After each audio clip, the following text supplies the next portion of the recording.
So yeah, it's been like 5, 6 weeks since I have been intending to do this.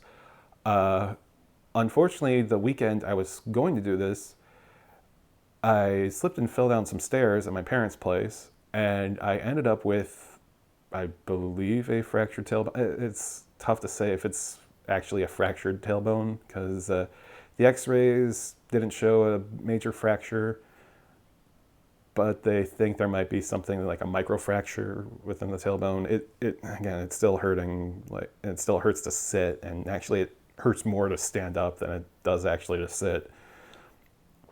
And actually, it hurts my shoulder sometimes to like try to uh, relieve some of the pressure because you lean on one side, but you do it too long, and just screws this all up.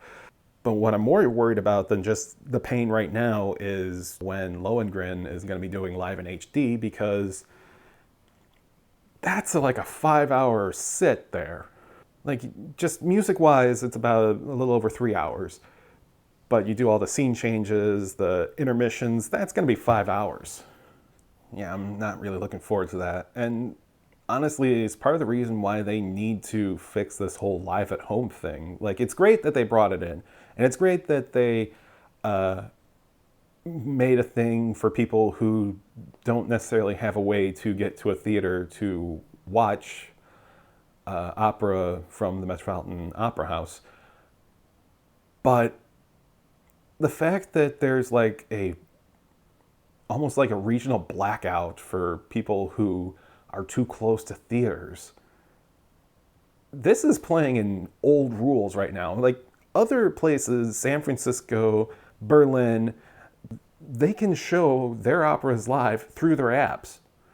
You don't have to go to a theater to do that. But for some reason, the Met, I don't know if it's just like a deal with Atom Theaters where they have to do this right now. They can't just get rid of it clean. But you still have to go to a theater. And the fact for me is that there's a weird setup right now because I live southwest of Detroit. The closest theater to me is in Livonia. And there's two in Livonia just a little over a mile away from each other.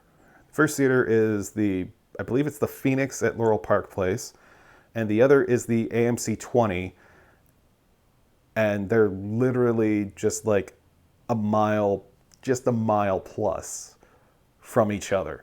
It makes no sense.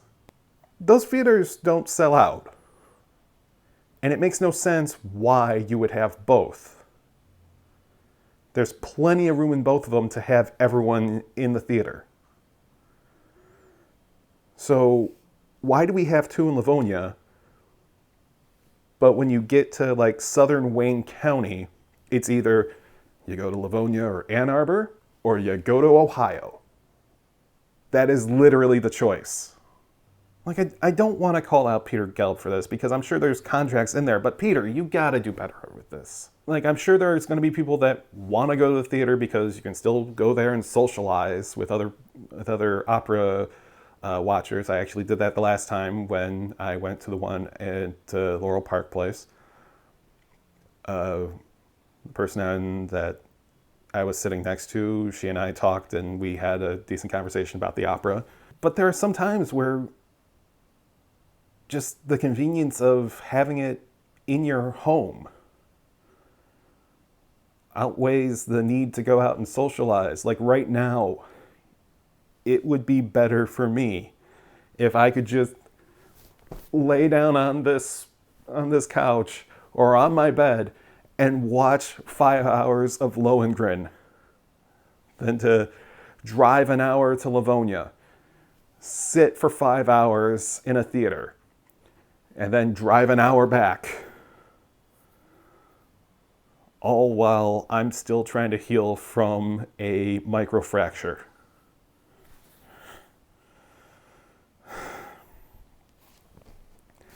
I'm sure I'm not the only one with those types of problems, but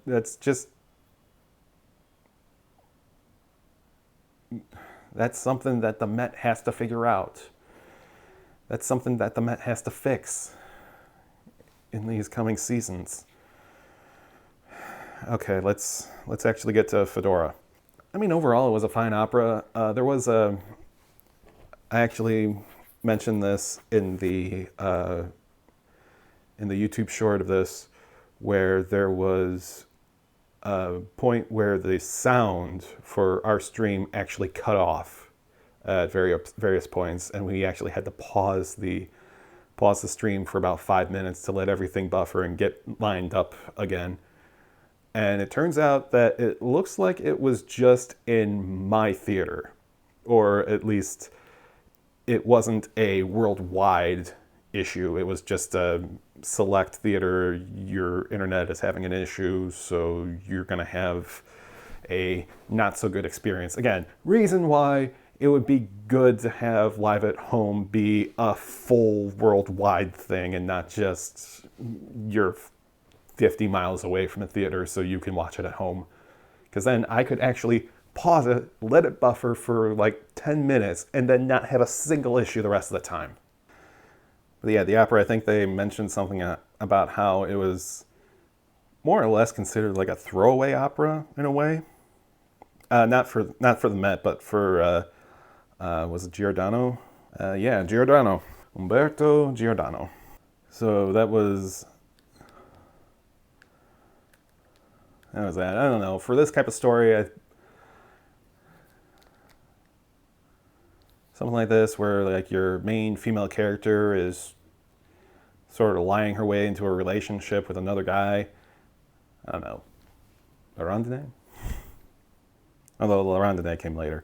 Let's see. Something I found interesting with the performance is that Marco, the conductor, Marco Armiliato, he was fairly quick on the downbeat after arias and duets. Like there was, people wanted to applaud, but he was fairly quick with going through and keep going. I don't know if there was just a thing with the opera where it's similar to like Wagner, where you just like, you want to just push through and then wait for the applause and then have the applause come in at the end of the act.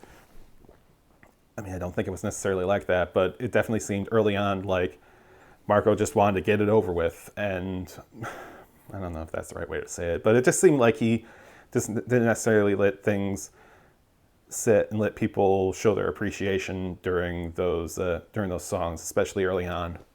I noticed that Mr. Corona was back as a doctor, and I would say it's a big old rib by the Metropolitan Opera if he didn't necessarily play doctors before that. Like he was a butler who handled the medicine of, I can't recall the character's name, but he was the butler in the Fille du Regiment, and he was the priest/doctor in Dialogues of the Carmelites. So it's typecast? There was a replacement in there. Originally, Artur Rosensky was supposed to be Diderot. He was replaced by Lucas Meacham when Artur had to go in for back surgery. So Artur, hope you are doing okay. Hopefully recovery is going okay, and hopefully you will be back to performing in a couple of years, hopefully. Lucas was fine too. Rosa Fiola, she played Olga. She was good. There was some interesting back and forth between her and Lucas. Not a lot of stuff there, just your side characters having your love-hate relationship, I guess. And then you have our main characters, Sonia Yancheva playing Fedora, and Peter Bekchawa playing Loris. And Peter, he was good. I mean, he's usually good, so this was just, again, par for the course. Sonia was, I don't know, I find it where she starts a bit rough, but then the rough edges sort of smooth out as she gets into it or she works off of someone. So, I guess it seems like it starts rough and then it gets fine and it's fine the rest of the way. So I don't know. Is it just me where it just seems like she has this sort of rough start to things? Like it takes some time for her to actually get into a good performance in these roles. Like I found the same thing happening in Don Carlos last year. Let me know in the comments. McVictor's design was kind of fun. Each act had its own separate visuals that looked pretty cool, and as they went from the first act to the second to the third act, they kept little parts of the previous act. So you have the first act, you have this little strip of floor, plus you have the picture of Fedora's now slain lover, and then Act 2, you had a little part of the floor and the wall from the banquet hall that they were in, and then Act 3, and all the way back, you had this terrace that looked out onto the Alps. Were they in Switzerland, or was it France? I don't know. Piotr and Sonia seem like they worked well together, which isn't too much surprise. I think they've worked well whenever they have been together in previous operas, so that's good. Oh god, the dude bro that played Lazinski. Oh boy.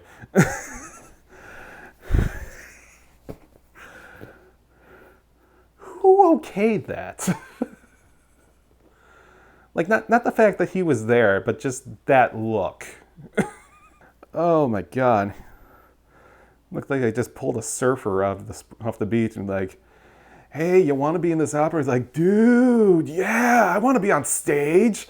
It's like, okay, you're not saying anything though. Oh, bummer. Actually, an interesting thing in Act 2 when the guy who played Lazinski, actual piano player, actually playing in the background while Sonia and Piotr were in the foreground singing and arguing with each other. One of the things they mentioned in the intermission was just the fact that because he's playing live and he can't really hear what's going on, it becomes a bit tricky to try to follow along with each other. And I thought it was well done. I mean, I think once you reach that level, you can definitely find a way to make things work, especially when there's only like 3 of you in that spot, which in that place, yeah, there were the 3 of them. There was the guy who played Lazinski, there was Sonia, there was Piotr. It gets a little more complicated, obviously, when you get more people involved. I'm thinking back to a performance of La Traviata a couple years ago, first one after the lockdowns in Italy, I think. And everyone was spread out at least 6 feet, and it was just... things were just not musically lining up, and part of that is just the chorus was just so spread out. Yeah, overall, perfectly fine opera. Not necessarily something I'm going to seek out, but didn't feel like it was a waste of time, at least. So I suppose there's that. So yeah, that's pretty much it. If you have your own opinions on the opera, leave them in the comments below, as well as if you have any opinions about live in HD or live at home. If you like this video, be sure to hit the like button, and it will help the algorithm spread it to other people just like you. And if this is your first time here, be sure to hit the subscribe button and hit the notification bell so that you can be notified of new videos when they are released. I will see you guys next time. Take care.